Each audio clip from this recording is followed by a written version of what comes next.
Hola a todos y todas y bienvenidos a una nueva edición de Alerta Congreso. En esta ocasión y como ya es costumbre, estamos con Rodolfo Reina de Observatorio Legal. Hola Rodolfo, ¿cómo estás? Hola David y saludos a todos los que nos ven por Epicentro TV. Rodolfo, hoy día vamos a comentar un tema que ya hemos comentado de alguna manera en otras ediciones del programa, que es el populismo legislativo, ¿no? Estas leyes que se aprueban en el Congreso muchas veces por insistencia y contra la opinión de los organismos o las entidades especializadas en la materia. Por ejemplo, cuando el Congreso aprueba leyes contra la opinión de los organismos públicos especializados, ¿no? Por ejemplo, si hay un tema educativo, una ley educativa en el Congreso, se le consulta al Ministerio de Educación, ¿no? Si hay un tema económico, se le consulta al Ministerio de Economía y así a los organismos electorales, etcétera. Pero lo que vemos es que esa consulta se ha convertido en un mero trámite, ¿no? Que porque es un requisito formal que cumplen porque tienen que cumplir los congresistas, pero que al final no tiene ningún efecto porque las leyes se aprueban sin tomar en cuenta los análisis y las opiniones de los especialistas en la materia. Entonces, estas normas se aprueban y posteriormente el Poder Ejecutivo las observa, porque justamente los especialistas o a veces los ministros decían que esto que no era adecuado que se aprobaran, ¿no?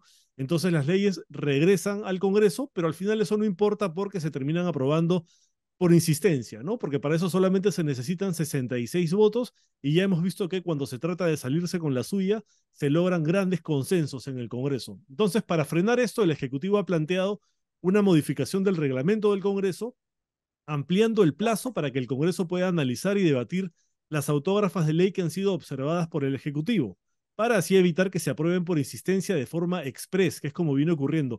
Ahora, cada año, en cada legislatura, hay más leyes que se aprueban por insistencia. El porcentaje está incrementándose. Por ejemplo, entre el 2020 y el 2021, el 65% de los proyectos de ley que fueron observados por el Ejecutivo se terminaron aprobando por insistencia, el 65%, o sea, más de la mitad.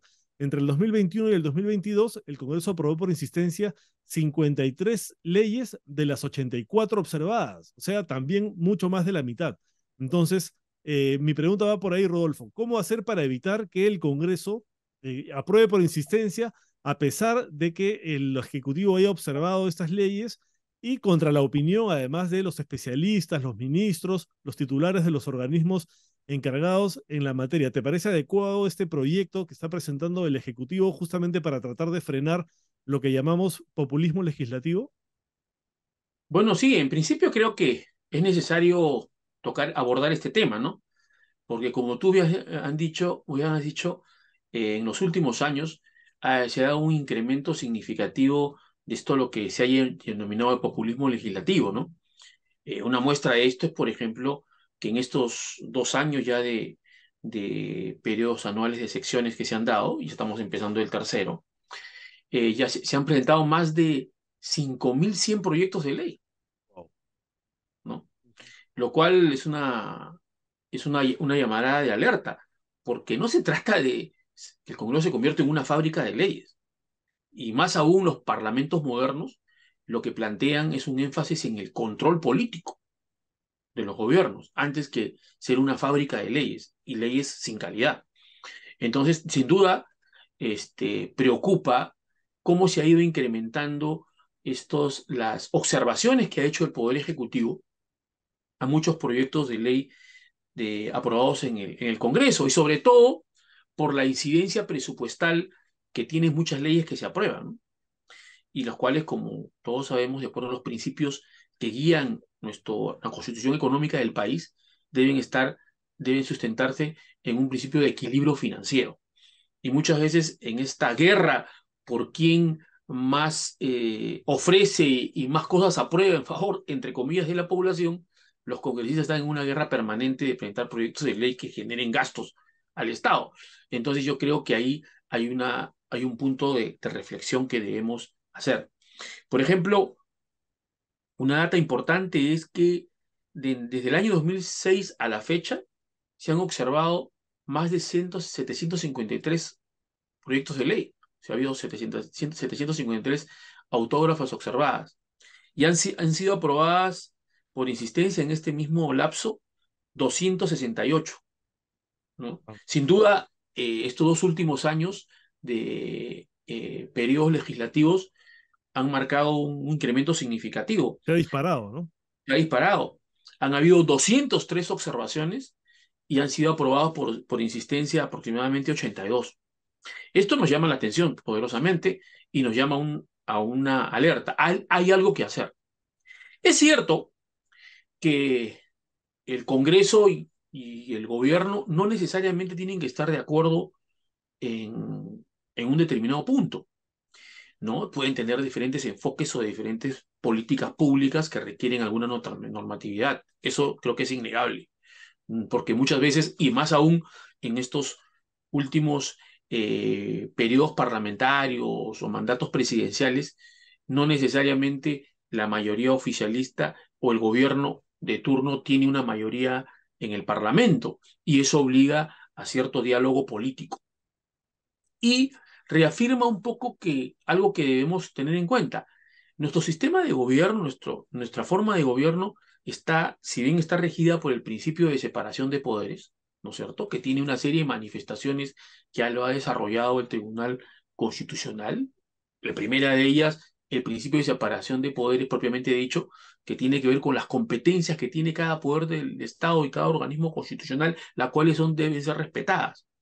También está guiada por un principio de balance de poderes, o sea, de frenos de pesos y contrapesos, para que lleguen a un punto de equilibrio del gobierno, ¿no? Para que los poderes entre sí tengan contrapesos y mecanismos de control. Y luego también tenemos el principio de colaboración, de cooperación, porque si bien es cierto, puede haber diferencias entre el gobierno y la mayoría parlamentaria, eso no significa que haya una lealtad a principios básicos que rigen nuestro funcionamiento democrático. Y debe haber un principio de cooperación, de buena voluntad, porque al último los gobiernos tienen y el Parlamento tienen como objetivo final el bien común. Entonces, por más de las discrepancias o diferencias que puedan haber respecto al enfoque de país que queremos, debe haber un espíritu de colaboración y no de obstruccionismo. Y finalmente, otro principio que guía nuestra forma de gobierno es el principio de solución democrática a los conflictos. Nuestro orden constitucional prevé algunos mecanismos para solucionar las controversias que se pueden presentar, ¿no es cierto? Que inclusive a raíz de las sucesivas crisis políticas que hemos tenido, hemos puesto de manifiesto que hay cosas que mejorar en nuestra forma, en nuestro régimen político para solucionar los eventuales conflictos entre el Poder Ejecutivo y el Parlamento, a efectos de no generar una inestabilidad política. Y creo que en esa carrera hay varias propuestas de reforma en ese sentido, para que los mecanismos de solución democrática que nos prevé nuestro ordenamiento constitucional sea vez más adecuado y respetando el equilibrio de poderes.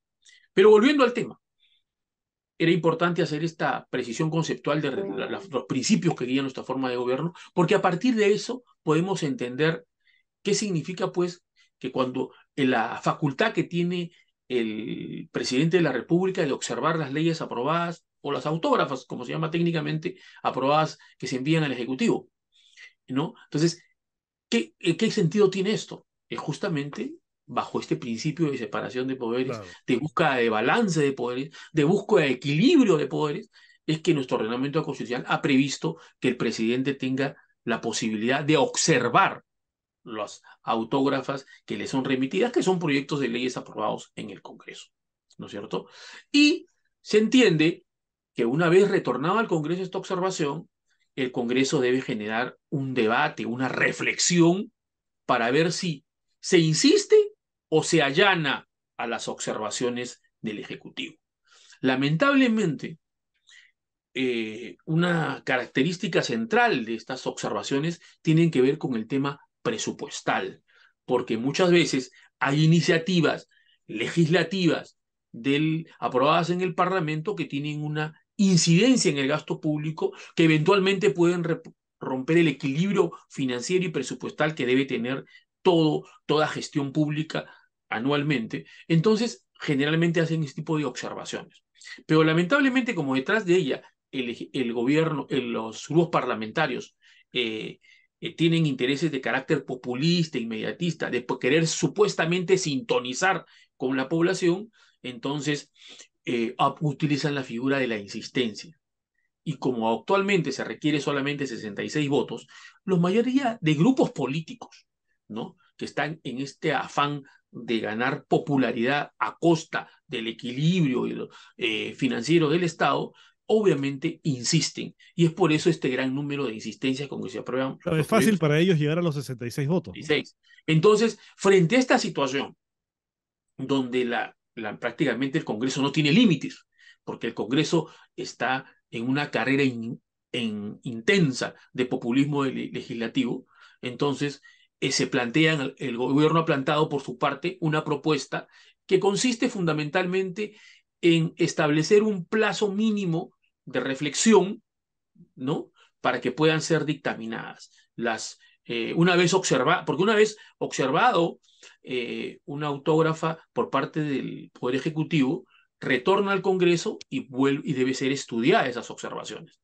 Entonces, lo que plantea el Ejecutivo es que haya un periodo de tiempo para reflexionar sobre esas observaciones y segundo, que se requiera los dictámenes de las comisiones respectivas, porque también está ocurriendo en la práctica, y eso es bastante riesgoso, es que muchas veces se exonera de Ujú. El dictamen dictamen. las observaciones que hace el Poder Ejecutivo. Entonces, sin Ujú. mayor reflexión va al Pleno y la fuerza de los votos hace que se insista por criterios meramente populistas o electorales. Pero ahí, Entonces, Rodolfo, mira, por ejemplo, sí, o sea, digamos, el Congreso no aprueba estas autógrafas por insistencia, ¿no? Que han sido ya observadas por el Ejecutivo por falta de tiempo, ¿no? Sino porque no hay la voluntad política de hacer un debate y una reflexión. Simplemente las aprueban porque ya decidieron que las van a aprobar. Entonces, darles más plazo no garantiza, creo yo, que sea un análisis y un debate que permita más seriedad, más ponderación y no aprobar tantas leyes por insistencia. ¿Tú qué opinas?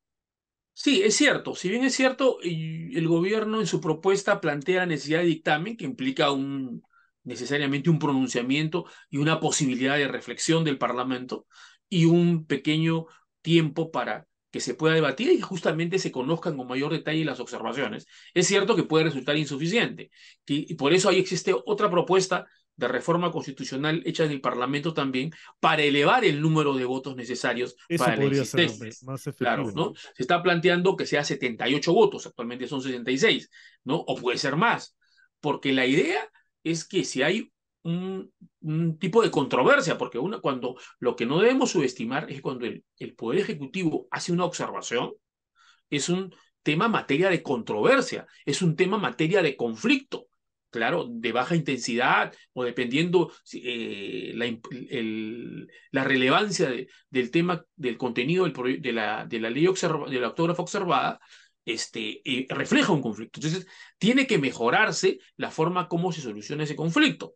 Y entonces podría plantearse varias cosas a la vez. Y de repente la propuesta del Ejecutivo o la propuesta del, del Congreso que existe sobre el tema puedan resultar todavía parciales. Habría que hacer una propuesta más integral. Por ejemplo, se me ocurre, no está de más que se plantee la posibilidad de discutir una observación dentro de un determinado tiempo. ¿Por qué? Porque eso da un espacio para que el gobierno que ha formulado las observaciones pueda acudir a lo que es parte de Claro. un sistema democrático, el posicionamiento en la opinión pública. Mm. Porque muchas veces, de pronto, cierto tema puede resultar a primera impresión favorable a la población, pero no se ve los efectos colaterales que eso Claro. tiene. Entonces, generar una pausa parlamentaria para debatir observaciones, que no deben ser 15 días, de repente más, o de repente a la siguiente legislatura, etcétera, ¿no es cierto? Le va a permitir a los que formularon la observación poder difundir en la opinión pública, porque parte del debate político y democrático es generar opinión pública, ¿no es cierto? Entonces, difundir, hacer una labor educativa del por qué se está observando, a efectos que la opinión pública también acompañe y legitime las decisiones que toman nuestros órganos tutelares del sistema democrático, como son el Poder Ejecutivo y el Poder Legislativo. Entonces, ese espacio es importante. En segundo lugar, también creo que resulta importante elevar el número de votos Sí, eso es para clave. que ese es clave para poder, digamos, llegar a los mayores consensos posibles en el Parlamento si hay la necesidad de insistir en un proyecto de ley aprobado en el Congreso.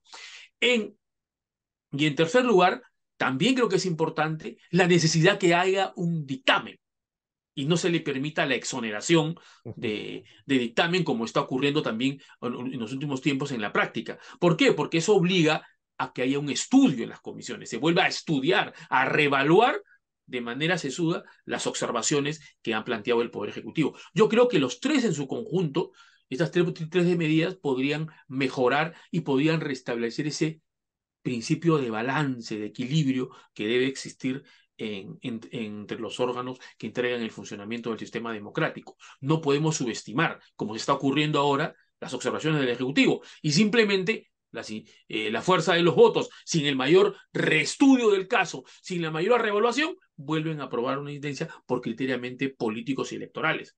Y a esto debemos agregar lo siguiente. Ahora el Parlamento, que lamentablemente está en una pérdida de legitimidad intensa. Tenemos un Parlamento que tiene ya menos de 2 dígitos de aprobación, ¿no es cierto? Tenemos un presidente del Congreso que tiene un 6% de credibilidad. Entonces, ¿qué puede ocurrir? Que este Parlamento, en su afán equivocado, erróneo, inmediatista de querer posicionarse en la opinión pública, comience una carrera intensa de populismo legislativo, de comenzar de pronto a pretender fijar la remuneración mínima vital por ley en el Congreso e insistirla y aprobarla. O sea, puede ocurrir cualquier cosa, ¿no es cierto? Hasta cosas inconstitucionales, aumentar las pensiones de repente por ley, y que no es tan inusual, porque había periodos parlamentarios pasados donde un congresista muy identificado con los temas pensionarios presentaba su proyecto de ley fijando las pensiones por ley, ¿no es cierto? A sabiendas que no se podía hacer, pero lo posicionaba, lo vinculaba al sector al cual representaba. Populista, Entonces, pues, claro. ese populismo legislativo puede agudizarse a partir de la crisis de legitimidad que tiene el Parlamento. Y finalmente, obviamente, también hay que mencionar que estas limitaciones o parámetros que se le ponen al congresista respecto a la iniciativa de gasto, a raíz de unas recientes sentencias del Tribunal Constitucional que fue muy cuestionada por al unísono por diferentes ministros de Economía, exministros de Economía de diferentes regímenes, han habilitado prácticamente la posibilidad de que las leyes puedan irrogar en gasto público siempre y cuando no tengan una incidencia presupuestal en el ejercicio vigente, o Claro, sea, para sí el para el próximo año. futuro. Claro. Así es. Entonces, eso también ha empoderado quizás con bastante riesgo a los parlamentarios, que ahora pueden tener el aval del Tribunal Constitucional en esta carrera de populismo legislativo tan peligrosa, ¿no? Sí, bueno, totalmente de acuerdo contigo en que hay que reformar la manera como se aprueban las leyes por insistencia. El proyecto del Ejecutivo me parece que es un primer paso, pero hay que añadirle otras cosas como, por ejemplo, elevar el número de votos, ¿no? Ahora, también va a ser complicado que se apruebe algo así en el Congreso porque justamente en esta carrera, por tener más poder del propio Congreso de la República, una de las cosas que tienen a su favor es justamente la facilidad para aprobar leyes por insistencia. Entonces va a ser difícil que quieran soltar eso fácilmente o que quieran complicárselo a sí mismos, a menos que esto se hable como lo estamos hablando ahora y la opinión pública comente y se genere una corriente de opinión en ese sentido que pueda ayudar a que esto se ponga en la agenda y se debate en algún momento y se llegue a votar. Bueno, Rodolfo, muchísimas gracias por la entrevista. Ha sido un placer tenerte como siempre. Gracias, David, y gracias a todos los amigos que nos siguen en Epicentro. Muchas gracias a todos y nos vemos la próxima semana en un nuevo Alerta Congreso. Chao.